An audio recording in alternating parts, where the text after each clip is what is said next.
হঠাৎ করে আপনার চোখের মধ্যে পোকা পড়ে গেল, তাই আপনারা কি করবেন শুনুন আজকের আমলটা। আপনারা পোকা কিভাবে, চোখের পোকা কিভাবে বেড়ে যায় আপনারা মনোযোগ দিয়ে শুনুন। আসসালামু আলাইকুম ওয়া রাহমাতুল্লাহি ওয়া বারাকাতুহু। আপনারা যদি বাইক চলে যান, কোনো ভাই বোন যদি বাইক চলে যান, বাইক চলা অবস্থাত যদি আপনার চোখের মধ্যে পোকা পড়ে যায় আপনার কতটুক যন্ত্রণা হয়ে যাবে। এক জায়গার মধ্যে যে আছেন, ঘপ করে আপনার চোখের মধ্যে পোকা পড়ে গেল, তখন আপনারা কি করবেন শুনুন, মনোযোগ দিয়ে শোনেন। আপনারা ভিডিওটা স্কিপ না করি মনোযোগ দিয়ে শোনেন। আপনারা যদি ভিডিওটা স্কিপ করেন আপনার কোনোদিনও কাজে লাগবে না। তাই আমি আশা করি সকলে এই আমলটা জানি নেন। দেখেন ভাই, পোকা পড়লে যে কতটুক যন্ত্রণা আপনারা যার পোকা পড়ে তাই জানে। একদম শর্ট আমল, শর্ট একটা ছুঁড়ে দিয়ে আপনারা পোকাটা আরামসে বের করতে পারবেন। কোনো চোখত ঘষলাঘষলি করবেন না।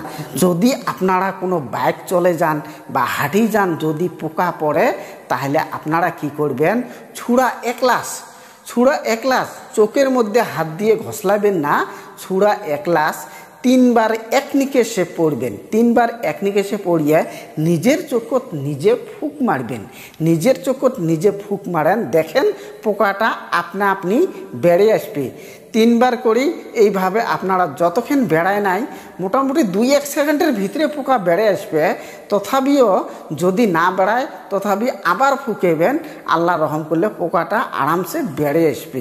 আপনারা রাস্তা দিয়ে যাইতেছেন, দেখবেন যে এই জায়গাটার মধ্যে বহুত পোকা চোখত পড়ার সম্ভাবনা আছে। তাহলে আপনারা কি কাজ করবেন, ছুরা একলাস 3 বার করে পড়বেন আর চোখের মধ্যে ফুঁক দিবেন আর নিজের চোখত নিজে ফুঁক মারবেন।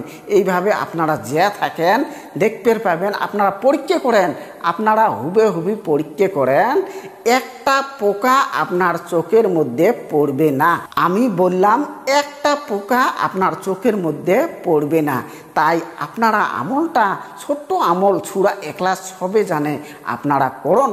কেমন উপকার পান তারপরে আমার কমেন্ট বক্সের মধ্যে লিখবেন, না হুজুর আপনার আমল ঠিকই আছে। যদি আপনারা এই আমলটার মধ্যে উপকার পেয়ে থাকেন তাহলে আমার চ্যানেলটা লাইক সাবস্ক্রাইব করে দেন। পরবর্তী আমি আপনাদেরকে ভালো আমল দেব। এই আমলগুলি যদি শেখেন আপনার ভবিষ্যতে কামে আসবে। ভবিষ্যতে আপনার কোনো ধরনের জটিল সমস্যা আসবে না। তাই আশা করুন সকলে ভিডিওটা বুঝি পাইছেন। তাই আজকের আলোচনা এইখানেতে শেষ দিলাম। খোদা হাফেজ।